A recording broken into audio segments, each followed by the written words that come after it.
اعوذ باللہ من الشیطان الرجیم بسم اللہ الرحمن الرحیم۔ شروع اللہ کے نام سے جو بڑا مہربان نہایت رحم کرنے والا ہے۔ قرب قیامت کا ایک ایسا فتنہ جس کا خوف اور دبدبہ ہر زمانے میں پایا جاتا تھا۔ اس فتنے کا ذکر اگر صحابہ کرام کی مجلس میں ہو جاتا تو صحابہ زارو قطار رونا شروع کر دیتے اور اس فتنے سے اللہ پاک کی پناہ مانگتے۔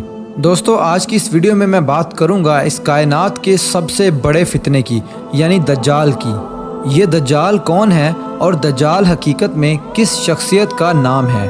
دجال کی پیدائش کب اور کیسے ہوئی اور دجال کے ماں باپ کون ہیں؟ اور کیا حضور پاک صلی اللہ علیہ وآلہ وسلم کے زمانے میں بھی دجال موجود تھا؟ دجال اس وقت کہاں ہے اور دجال اس دنیا میں کب ظاہر ہوگا؟ دوستو، ان سارے سوالوں کے جواب آج کی اس ویڈیو میں آپ کو قرآن و حدیث کی روشنی میں بتاؤں گا، لہٰذا آپ سے درخواست ہے کہ میری اس ویڈیو کو پورا اینڈ تک ضرور دیکھیے گا۔ دوستو، نبی پاک صلی اللہ علیہ وآلہ وسلم نے ارشاد فرمایا کہ قیامت اس وقت تک قائم نہیں ہوگی جب تک کہ دجال اس دنیا میں ظاہر نہ ہو جائے۔ دجال کی ظاہری نشانیاں اور شکل و صورت کے بارے میں نبی پاک صلی اللہ علیہ وآلہ وسلم نے ارشاد فرمایا کہ دجال چھوٹے قد کا ہوگا اور وہ بدصورت ہوگا، اور وہ ایک آنکھ سے اندھا ہوگا اور اس کے دونوں پاؤں ٹیڑھے ہوں گے، اور اس کے جسم میں بہت زیادہ بال ہوں گے، اس کے سر کے بال گھنگریالے ہوں گے اور اس کا رنگ سرخ یا گندمی ہوگا، اور اس کی ناک طوطے کی چونچ جیسی ہوگی۔ اور دجال کی سب سے واضح نشانی یہ ہوگی کہ اس کے ماتھے پر کاف فا را لکھا ہوگا، جس کو ہر مسلمان پڑھ لے گا، چاہے وہ پڑھا لکھا ہو یا پھر ان پڑھ ہو، لیکن کافر اور فاسق لوگ اس کو نہ پڑھ سکیں گے۔ دوستو، دجال جب اس دنیا میں ظاہر ہوگا تو لوگوں کے سامنے وہ پرہیزگار بن کر رہے گا تاکہ لوگ زیادہ سے زیادہ اس کی پیروی کریں، لیکن اندر سے وہ کافروں کی طرح ظالم ہوگا۔ دجال سب سے پہلے نبوت کا دعویٰ کرے گا، جب اس کے ماننے والوں کی تعداد زیادہ ہو جائے گی تو اس کے بعد یہ خدائی کا دعویٰ کر دے گا۔ دجال ایک بہت بڑی سواری پر سوار ہو کر پوری روئے زمین پر گردش کرے گا۔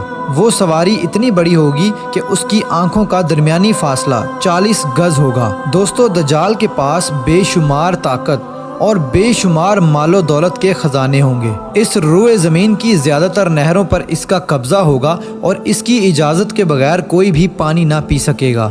یہ لوگوں کو گمراہ کرنے کے لیے طرح طرح کی شودہ بازیاں دکھائے گا۔ یہ آسمان کو حکم دے گا تو وہ بارش برسائے گا، یہ زمین کو حکم دے گا تو وہ سبزہ اگائے گی۔ اس وقت دجال اپنے آپ کو خدا کہے گا۔ جو لوگ اس کے پیروکار بن جائیں گے ان کو یہ مالا مال کر دے گا اور وہ لوگ عیش و عشرت کی زندگی گزاریں گے، اور جو لوگ دجال کو خدا ماننے سے انکار کر دیں گے تو یہ ان کو قتل کر دے گا۔ دوستو، دجال بجلی سے بھی زیادہ تیز رفتار سے اس زمین کے اندر گردش کرے گا اور وہ دنیا کے ہر کونے میں جائے گا۔ اس وقت دنیا کے تمام کافر اور اسرائیلی لوگ اس کی حمایت کریں گے اور اس کی جماعت کے ساتھ شامل ہو جائیں گے، لیکن جو سچا مسلمان ہوگا وہ اس کو پہچان لے گا اور اس کو ماننے سے انکار کر دے گا۔ دجال پوری روئے زمین میں فتنہ اور فساد پھیلانے کے بعد مکہ مکرمہ اور مدینہ منورہ کی طرف روانہ ہوگا۔ جب یہ مکہ میں داخل ہونے کی کوشش کرے گا تو اس کو مکہ میں داخل ہونے سے روک دیا جائے گا اور آخرکار مکہ سے ذلیل و خوار ہو کر مدینہ منورہ کی طرف جائے گا۔ اس وقت مدینہ منورہ کے 7 دروازے ہوں گے اور ہر دروازے پر اللہ تبارک و تعالیٰ کی طرف سے ایک نگہبان فرشتہ مقرر ہوگا جو اس کو مدینہ منورہ میں داخل ہونے نہیں دے گا۔ اس وقت دجال مکہ اور مدینہ کے باہر کھڑے ہو کر ایک خوفناک چیخ مارے گا۔ اس وقت مکہ اور مدینہ کے اندر جو بھی لوگ منافقین ہوں گے وہ اس کی آواز سن کر باہر نکل آئیں گے اور دجال کے گروہ میں شامل ہو جائیں گے۔ دوستو، دجال 40 دن تک دنیا میں رہے گا اور آخرکار امام مہدی علیہ السلام اور حضرت عیسیٰ علیہ السلام کے ساتھ اس کا مقابلہ ہوگا۔ اس وقت دجال کا لشکر دنیاوی اعتبار سے مسلمانوں سے زیادہ مضبوط اور زیادہ طاقتور ہوگا۔ اس وقت مسلمانوں اور دجالی گروہ کے درمیان ایک بہت بڑی جنگ ہوگی۔ اس جنگ کے اندر دجالی ہار جائیں گے اور دجال کے لشکر کو بہت بری طرح ہار کا سامنا کرنا پڑے گا۔ اس وقت دجال حضرت عیسیٰ علیہ السلام سے ڈرتے ہوئے فلسطین کی طرف بھاگے گا اور حضرت عیسیٰ علیہ السلام اس کا پیچھا کرتے ہوئے اس کو مقام لد پر پکڑ لیں گے۔ اور اللہ تبارک و تعالیٰ کے حکم سے دجال کو قتل کر دیں گے۔ دوستو اب بات کرتے ہیں کہ دجال کون ہے اور اس کے ماں باپ کون ہیں۔ دجال کی پیدائش کے متعلق مختلف روایات ملتی ہیں، جیسا کہ نبی پاک صلی اللہ علیہ وآلہ وسلم کے دور کی بات ہے کہ جب مسلمان مکہ سے مدینہ کی طرف ہجرت کر رہے تھے کہ انہی دنوں میں مدینہ کے اندر ایک یہودی عورت نے ایک بچے کو جنم دیا جو کہ پیدائشی کانا تھا۔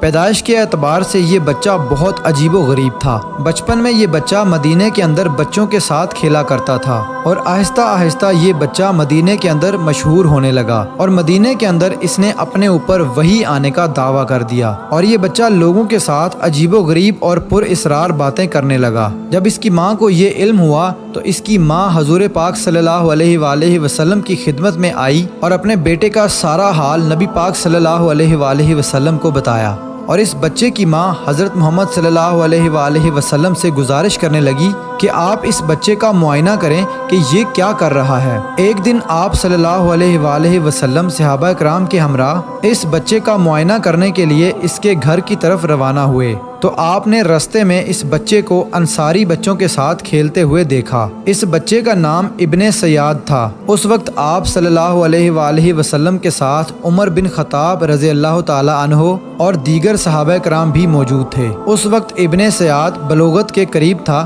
لیکن جوان نہیں ہوا تھا۔ آپ صلی اللہ علیہ وآلہ وسلم اس کے قریب گئے لیکن اس کو پتہ نہ چلا تو آپ صلی اللہ علیہ وآلہ وسلم نے اس کی کمر پر ایک ضرب لگائی اور ابن سیاد سے فرمایا کہ کیا تم گواہی دیتے ہو کہ میں اللہ کا رسول ہوں؟ تو ابن سیاد نے آپ صلی اللہ علیہ وآلہ وسلم کی طرف دیکھا اور کہا کہ میں گواہی دیتا ہوں کہ آپ اللہ کے رسول ہیں۔ پھر ابن سیاد نے آپ صلی اللہ علیہ وآلہ وسلم سے کہا کہ کیا آپ گواہی دیتے ہیں کہ میں اللہ کا رسول ہوں؟ تو آپ صلی اللہ علیہ وآلہ وسلم نے ابن سیاد کو چھوڑ دیا اور فرمایا کہ میں اللہ اور اس کے رسولوں پر ایمان لایا۔ اس کے بعد آپ صلی اللہ علیہ وآلہ وسلم نے ابن سیاد سے پوچھا کہ تو کیا دیکھتا ہے؟